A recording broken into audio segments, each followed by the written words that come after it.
नमस्कार, आप देख रहे हैं वीआईपी न्यूज। मैं शकील साजिद। बढ़ते हैं खबरों की ओर। सीएम भूपेश बघेल के जश्न दौरे का आज दूसरा दिन है। उन्होंने कुनकुरी विश्राम गृह में समीक्षा बैठक के बाद प्रेस वार्ता भी की। उन्होंने भाजपा पर आरोप लगाया कि वे छत्तीसगढ़ की शांत फिजा में जहर घोलने का प्रयास कर रहे हैं। मुख्यमंत्री से मिलने कुनकुरी विश्राम गृह में लोगों का तांता लगा रहा। उन्होंने विकास खंड मुख्यालय कुनकुरी में लगातार 1.5 घंटे से ज्यादा लोगों से रूबरू होकर उनकी बातें सुनी। मुख्यमंत्री ने भेंट मुलाकात के दौरान विशेष पिछड़ी जनजाति पहाड़ी कोरवा समुदाय के शिक्षित युवाओं को 9,623 पदों पर सीधी भर्ती करने की घोषणा की। पहाड़ी कोरवाओं ने सीएम का आभार जताया।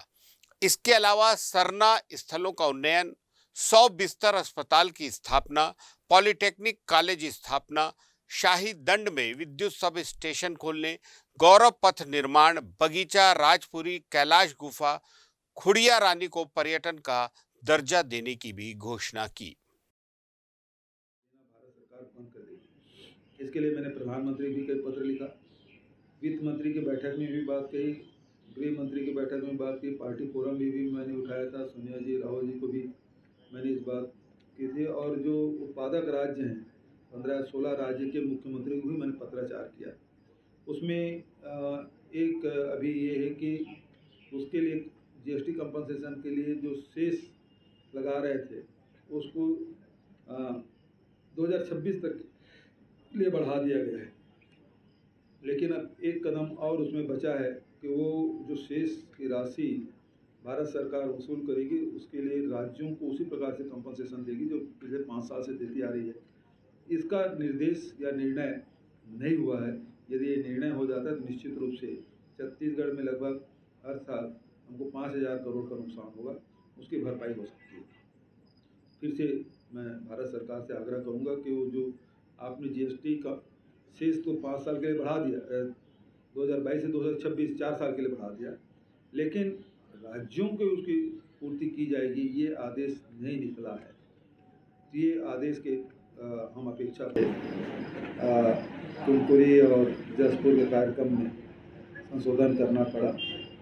आज जसपुर विधानसभा का कार्यक्रम है। आप सबको पता है कि जिस विधानसभा में जाता हूँ 2003 भेंट मुलाकात कार्यक्रम, फिर सामाजिक क्षेत्र में काम करने वाले लोगों से शाम को मुलाकात, सुबह दिन भर में जितनी भी जानकारी एकत्रित होती है अधिकारियों को दिशा निर्देश, और उसके बाद पत्रकार वार्ता। तो लगातार जो फीडबैक ले रहे हैं, मुझे इस बात की खुशी है कि जितने भी योजनाएं हम लोगों ने बनाए हैं वो अब धरातल में दिखाई पड़ रहा है। इस यात्रा से प्रशासनिक कसावट भी आया है। मुझे खुशी है कि किसानों में आत्मविश्वास बढ़ा है। लगातार राजीव गांधी किसान न्याय योजना का लाभ लोग उठा रहे हैं और कृषि के प्रति लोगों का रुझान बढ़ा है। आपको स्मरण दिलाऊंगा कि 2017 में जहां 12 लाख किसान थे, अब 2022 में किसानों की संख्या में वृद्धि होकर वो 22 लाख पहुंच गया है। कृषि रकबा जो सोसाइटियों में रजिस्टर्ड है, पहले 22 लाख हेक्टेयर था, अब 30 लाख हेक्टेयर है। किसानों की संख्या में 1.5 गुना वृद्धि और कृषि के रकबा में भी 1/4 से भी अधिक की वृद्धि हुई है। ये बताता है कि किसानों में संपन्नता और उसमें आत्मविश्वास बढ़ा है। उसी प्रकार से गोधन न्याय योजना के माध्यम से गौठान में केवल गोबर खरीदी नहीं बल्कि अन्य गतिविधियां भी, जिसमें मछली पालन है, बकरी पालन है, मुर्गी पालन है, सब्जी उत्पादन है, मशरूम उत्पादन है और अनेक प्रकार के निर्माण कार्य स्व सहायता समूह के द्वारा किया जा रहा है। साथ ही दाल मिल भी लगा रहे हैं, हालर भी लग रहा है, तेल मिल भी लग रहा है। तो इससे महिलाओं के आय में वृद्धि हो रही है और उनका भी आत्मविश्वास बढ़ा है। तीसरी बात है, स्वास्थ्य और शिक्षा के क्षेत्र में भी लगातार हम लोग काम कर रहे हैं। स्वामी आत्मानंद अंग्रेजी स्कूल पहले हम लोग 52 खोले थे, बाद में 71 और हुआ, 121, फिर उसके बाद और डिमांड आई तो फिर वृद्धि की 171 हुआ। अभी लगातार डिमांड बढ़ ही रही है, तो अभी 76 और स्कूल शुरू किए हैं। लेकिन उसमें अब पत्थर गाँव के जो स्कूल घोषित किए हैं वो भी छूटा हुआ है।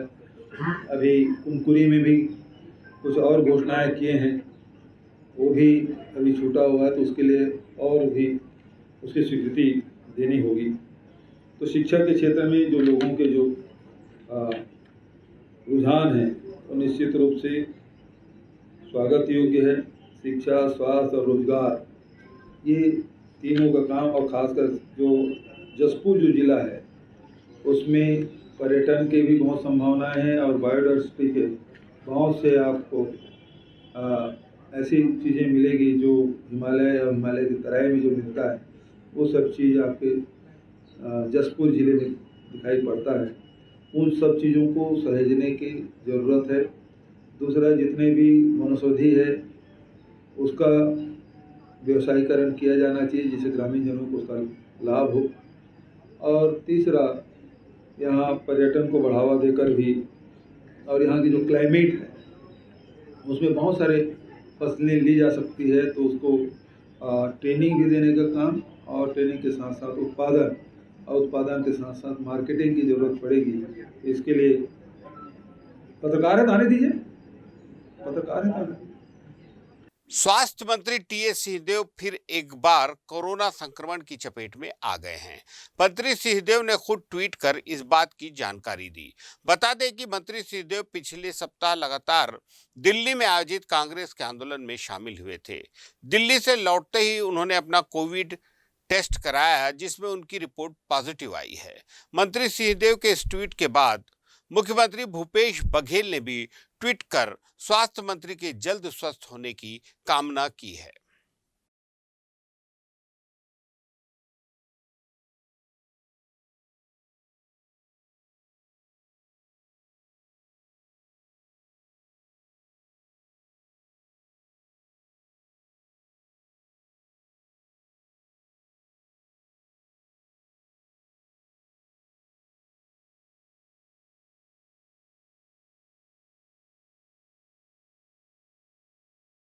वरिष्ठ कांग्रेस नेत्री और महिला आयोग मध्य प्रदेश की पूर्व अध्यक्ष शोभा ओझा ने रायपुर के प्रदेश कांग्रेस कार्यालय में पत्रकार वार्ता लेकर अग्निपथ योजना को युवाओं के लिए विश्वासघात बताया। कांग्रेस नेत्री ने सरकार से इस योजना को वापस लेने की मांग भी की।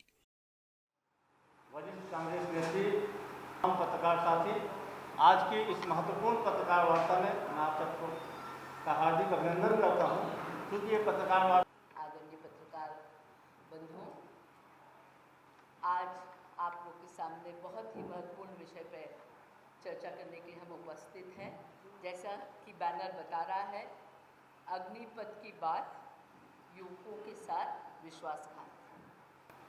देश का युवा आज पूरी तरह से टूट चुका है।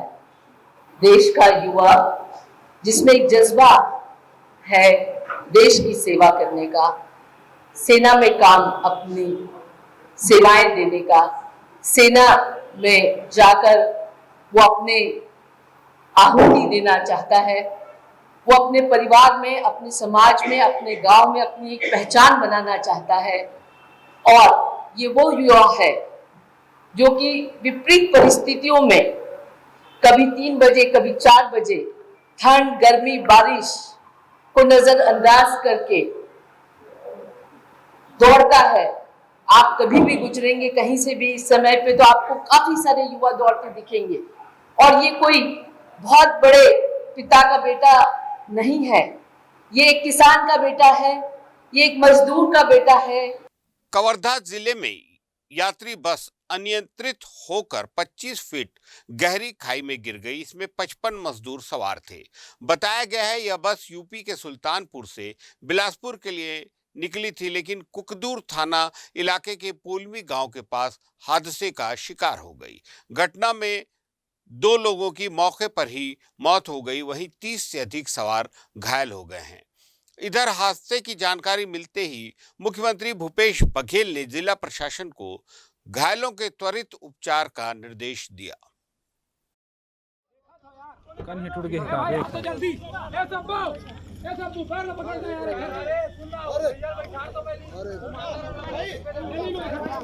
अभी आप एम्बुलेंस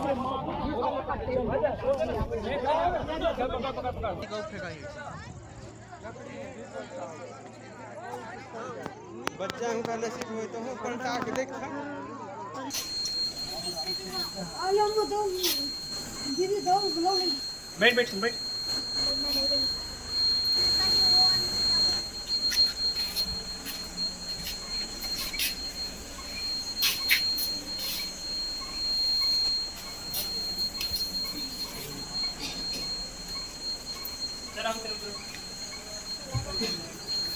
नहीं उतर सकते वो इस खड़े से बांटू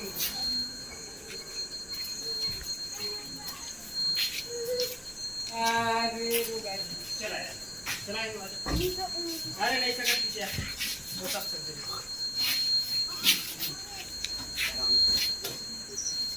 ये बेटा बैठ बैठ बैठ बैठ लेटा लेटा राजधानी रायपुर में एक्सीडेंट के मामले बढ़ते ही जा रहे हैं। हाईवे और आउटर इलाकों में रोज ही छोटी बड़ी दुर्घटनाएं सामने आ रही हैं। यातायात विभाग से मिले आंकड़ों के हिसाब से साल 2022 में 5 माह के भीतर 870 छोटे बड़े एक्सीडेंट हो चुके हैं, जिसमें 261 लोगों ने जान गंवाई है।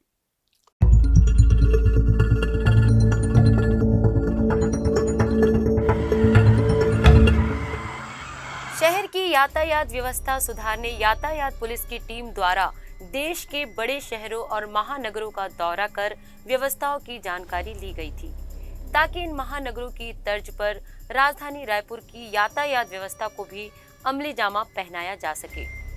लेकिन अभी तक ऐसी कोई व्यवस्था राजधानी रायपुर में दिखाई नहीं दे रही है। बता दें कि बीते वर्ष 2021 में जनवरी से लेकर दिसंबर माह तक कुल 1763 छोटे बड़े दुर्घटना के मामले सामने आए थे। इनमें 472 लोगों की मौत हो गई थी, तो वहीं कुल 1783 लोग इस दुर्घटना का शिकार हुए थे। वहीं साल 5 माह के भीतर ही शहर भर में कुल 877 दुर्घटना के मामले सामने आ चुके हैं, जिनमें 261 लोगों ने अपनी जान गंवाई है, तो वहीं कुल 900 से भी अधिक लोग इन दुर्घटनाओं का शिकार हुए हैं। लगातार बढ़ते दुर्घटनाओं को लेकर रायपुर यातायात सीएसपी सतीश ठाकुर ने बताया कि बीते वर्ष की तुलना में इस बार दुर्घटना के मामलों में थोड़ा इजाफा हुआ है। उन्होंने बताया कि पिछले बार कोरोना प्रोटोकॉल के चलते लोगों को घरों से बाहर निकलने की अनुमति नहीं थी, जिसके चलते दुर्घटना के कम मामले थे, लेकिन इस बार लोग खुले होकर सड़कों पर घूम रहे हैं। उन्होंने बताया कि ज्यादातर दुर्घटना के मामले शराब के सेवन और यातायात नियमों का उल्लंघन करने के कारण होना पाया है। वहीं लोगों को हेलमेट न पहनने और सीट बेल्ट न लगाने के चलते ज्यादातर मौतों का होना पाया जाता है। उन्होंने बताया कि सड़क दुर्घटनाओं से बचने यातायात पुलिस द्वारा समय समय पर अभियान भी चलाया जाता है। वहीं नियमों का उल्लंघन करने वालों पर चालानी कार्रवाई भी की जाती है, ताकि लोग यातायात नियमों का पालन कर वाहन चलाएं और दुर्घटना कम से कम हो सके। वर्ष 2022 में जनवरी से लेकर मई तक जो सड़क दुर्घटना में मृत्यु होने वालों की संख्या 261 है। जो विगत वर्ष में 2021 में जनवरी से मार्च तक जो दुर्घटना हुई थी उसमें संख्या काफ़ी कम थी, क्योंकि पिछले वर्ष लॉकडाउन था। अप्रैल और मई के समय गाड़ियां सड़कों पर नहीं चल रही थी, जिसके कारण सड़क में दुर्घटनाएं होने वाले की संख्या काफ़ी कमी थी। किंतु इस बार पूरा तरीके से ट्रैफिक चल रहा है और हमारा प्रयास यही है कि जो दुर्घटनाजनक क्षेत्र है और जो अधिकांश दुर्घटना हो रही है वो शहर के आउटर क्षेत्र में हाईवेज में हो रही है। आरव हो गया, अभनपुर हो गया, धरसीवा हो गया, तिल्दा, ऐसे क्षेत्र में लगातार हम लोग मॉनिटरिंग भी कर रहे हैं और दुर्घटनाओं को कम करने के लिए इंजीनियरिंग सुधार भी किया जा रहा है और इन्फोर्समेंट की कार्रवाई भी की जा रही है। जो निष्कर्ष निकल के ये आया है कि अधिकांश जो दुर्घटना के शिकार हो रहे हैं वो दोपहिया वाहन चालक हो रहे हैं। 68% दुर्घटना के जो शिकार हैं वो मोटरसाइकिल चालक हैं और दुर्घटना का कारण है खतरनाक ढंग से लापरवाही पूर्वक वाहन चलाना। और दूसरा मूल कारण ये है कि शराब पी के वाहन चलाना, यातायात नियमों का उल्लंघन करना। शहरों में बढ़ते दुर्घटनाओं के चलते कुछ साल पहले सुप्रीम कोर्ट ने आदेश जारी कर हाईवे से 500 मीटर की दूरी पर स्थित सभी शराब दुकानों और बारों को बंद करने का निर्देश दिया था, जिसके बाद काफी हद तक दुर्घटनाओं में कमी भी आई थी। लेकिन इसमें इम्प्लीमेंट होने के बाद अब वापस ये सभी शराब दुकानें खुल गई है। ऐसे में फिर एक बार दुर्घटनाओं में बढ़ोतरी साफ देखी जा सकती है। बढ़े हुए ये आंकड़े अपने आप ही सभी बातें बयां कर रही है। अब देखना ये होगा कि लगातार बढ़ते दुर्घटनाओं को लेकर शासन प्रशासन आगे क्या कार्यवाही करती है। राजधानी रायपुर में यूं तो लगातार ठगी और धोखाधड़ी के मामले सामने आते रहते हैं, लेकिन इस बार ठगों ने किसी आदमी को नहीं बल्कि पूरे बैंक को ही ठगी का शिकार बना लिया है। हालांकि आरोपी अब पुलिस की पकड़ में है। 7 शातिरों ने कृषि मंडी का फर्जी चेक बनाकर एक निजी बैंक से 16 करोड़ 40 लाख से अधिक की राशि निकाल ली। पकड़े गए 5 आरोपी रायपुर के और 2 तेलंगाना के बताए गए हैं। पुलिस ने इनसे 84 लाख रुपए बरामद कर लिए हैं।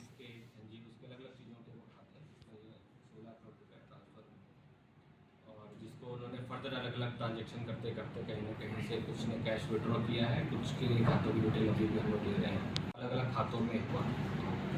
जनरली वो खाते कुछ इसमें बैंगलोर के हैं, कुछ मुंबई के हैं, कुछ गुजरात के हैं। वो अलग अलग जगह के अलग अलग फर्म्स के NGOs के अलग अलग चीज़ों के वो खाते हैं, जिसमें 16 करोड़ रुपये ट्रांसफ़र हुए। और जिसको उन्होंने फर्दर अलग अलग ट्रांजेक्शन करते करते कहीं ना कहीं से कुछ ने कैश विड्रॉ किया है, कुछ के खातों की डिटेल अभी भी हम लोग ले रहे हैं। इसमें बीच में जो कुछ लोग इन्वॉल्व थे उन्होंने वो लेटर रखा, उसकी जगह उन्होंने कुछ दूसरे लेटर्स एक्सिस बैंक को सबमिट किए 4 सिग्नेचर के साथ, जिसमें से 2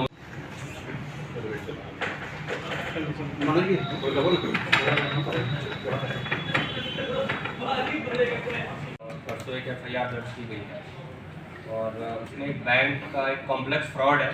ये ऑर्गेनाइज 24 लाख की जो गबन की आरोपी थे उसको आपको मुजगन थाना क्षेत्र में एक्सिस बैंक की तरफ से एक रिपोर्ट दी है, जिसमें एक्सिस बैंक में कुल 16 करोड़ का फ्रॉड का केस दर्ज किया गया है।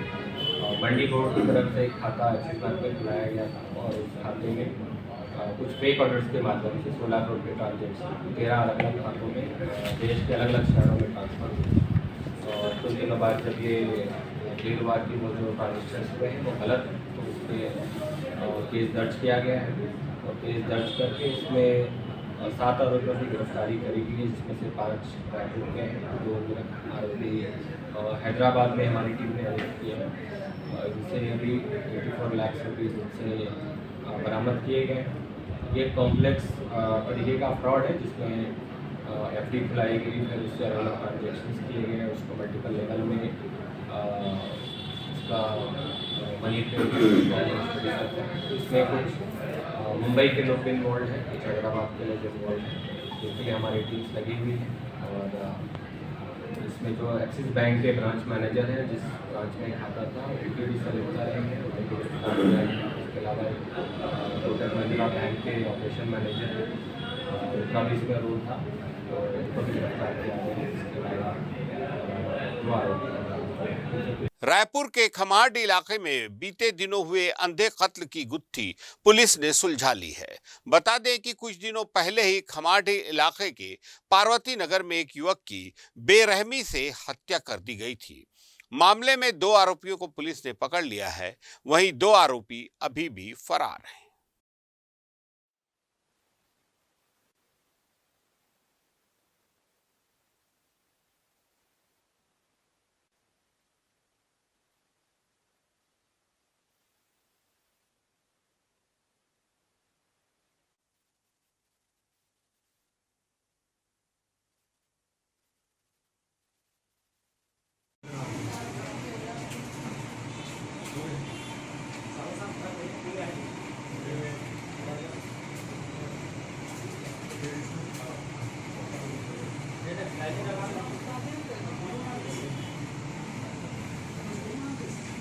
क्या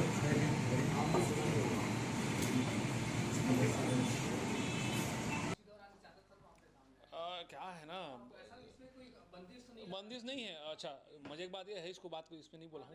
दिनांक 15 तारीख को एक वीआईपी सिटी के पास एक बॉडी मिली हुई थी जिसका सिर कुचला हुआ था और उस पर रखे उसके हाथ में रखे गोदने से उसकी पहचान वहीं के पास के निवासी सागर के रूप में हुई थी। प्रकरण चूँकि अंधे कत्ल का हो गया था, अतः प्रकरण में 164 अपराध क्रमांक दर्ज करते हुए धारा 302, 201 भादवी के तहत प्रकरण पंजीबद्ध करते हुए पता तलाश किया जा रहा था। इसी दौरान पता चला कि वो पास के मोहल्ले के ही 4 लड़कों राहुल, गोलू, सूदन और दीपक, इन लोगों के साथ जो है शराब पीने के लिए गए हुए थे। इस पर से लोगों की पतासाजी की गई थी। वो घटना के पश्चात से ही चारों व्यक्ति फरार हुए थे। उसके पश्चात जब पतासाजी की जा रही थी, उसमें पता चला कि राहुल और गोलू देवभोग में अपने दीदी के यहाँ रुके हुए थे, जिस पर से पुलिस टीम द्वारा राहुल और गोलू नागेश को वहाँ भेजकर पकड़ा गया। पकड़ने पर उनसे जब पूछताछ की गई, पूछताछ में उन्होंने जो मृतक है सागरदीप, उसके पास अपनी पुरानी बातों को लेकर जो है लड़ाई झगड़ा, सामान्य वाद विवाद की बातों को होना स्वीकार किया, जिस पर से चारों ने मिलकर प्री प्लान के तहत उसकी जो है मृत्यु, उसको ईंट और चाकू से उसको मारना बताया। साथ में इसको कोई पहचान ना पाए इसलिए उसके चेहरे पर जो है चेहरे को पत्थर से कुचल दिया था। कबीरधाम जिले के पांडातराई में शराब दुकान में चोरी हो गई है। चोर यहां से 16,000 की अंग्रेजी शराब लेकर चंपत हो गए हैं। इतना ही नहीं, वे अपने साथ सीसीटीवी का डीवीआर भी ले उड़े। बताया गया कि चोर शराब दुकान की दीवार तोड़कर अंदर घुसे और चोरी की घटना को अंजाम दिया।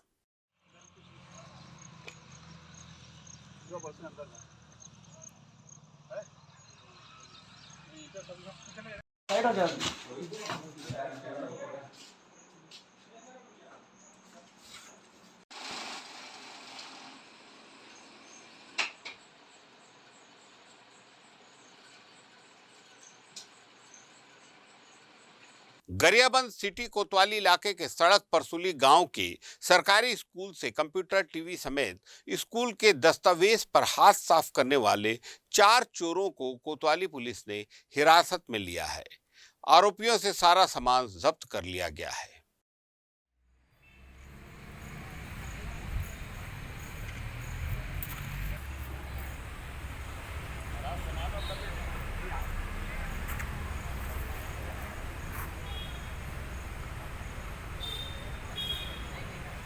भैया आगे आगे आके अंगद भैया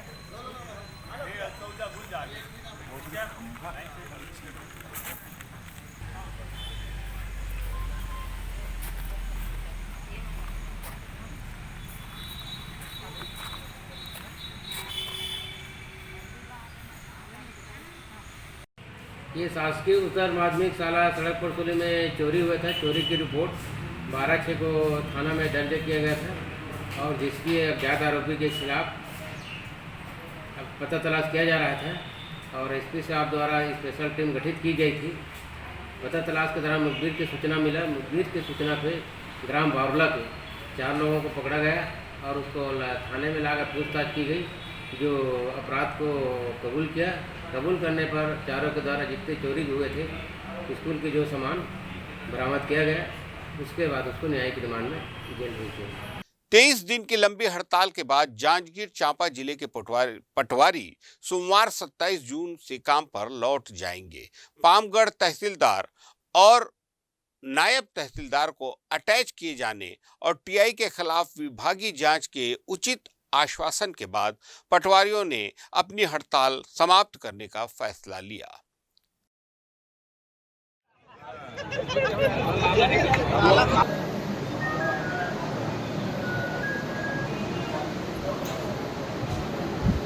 पुलिस प्रशासन मुर्दाबाद मुर्दाबाद मुर्दाबाद। अभी तो ये लड़ाई है। राजस्व पटवारी संघ जिला जांजगीर चांपा की ओर से 3 सूत्री मांग को लेकर अनिश्चितकालीन हड़ताल पे बैठे थे 1 तारीख से, जिसका 24वें दिन लगातार अनिश्चितकालीन हड़ताल जारी रहा। बिलासपुर संभाग के कमिश्नर द्वारा आईजी थाना पुलिस अधीक्षक को थाना प्रभारी के खिलाफ जांच के लिए आदेशित किया गया। राजस्व आईजी के द्वारा भी थाना प्रभारी को जांच के लिए पुलिस अधीक्षक को लिखा गया और हमारे ज़िले के सम्मानीय कलेक्टर महोदय के द्वारा सकारात्मक पहल करते हुए दोनों नायब तहसीलदार तहसीलदार को भूअभिलेख शाखा में अटैच किया गया और जो निलंबन बिना विभागीय जांच के FIR होता है उसके खिलाफ बिना विभागीय जांच के FIR ना हो कह के पुलिस अधीक्षक को ज्ञापन जारी किया गया है और पुलिस अधीक्षक महोदय द्वारा सभी थाना प्रभारियों को निर्देशित किया गया है कि बिना विभागीय जांच के वायरल वीडियो के आधार पर FIR दर्ज नहीं किया जाए। ताज़ा तरीन खबरों के लिए देखते रहिए VIP न्यूज़।